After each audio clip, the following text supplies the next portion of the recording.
今天就给大家试一下，用空气炸锅能不能烤红薯干，和平常晒的有没有区别。我用了2种不同的品种，一种是蜜薯，一种是小香薯。去皮后削到2端，放进蒸锅，大火蒸上35分钟。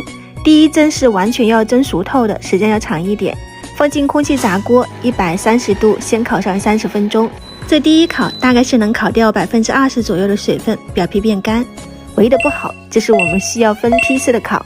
接下来就是第2蒸，大火蒸上20分钟就可以出锅。第2烤的温度我设置120度，烤了30分钟。2烤过后可以看到红薯明显缩水很多。最后第3次蒸，第3次烤，体积变小就可以叠加了，烤了20分钟。传统做法我用的是小香薯，同样步骤3次蒸3次晒，全部烤完晒完，你就可以对比一下啦。这个成品是用空气炸锅烤出来的红薯干，我觉得是可以做好的。喜欢吃偏软的话呢，可以试一下这个做法。它的口感是那种软糯香甜的，不干不硬。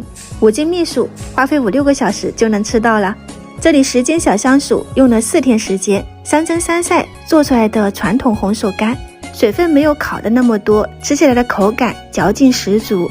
对比下来，喜欢吃软的就用烤的，喜欢吃有嚼劲的就用晒的，2种方法都不错，喜欢就去试一下吧。我是夏妈，下次再见。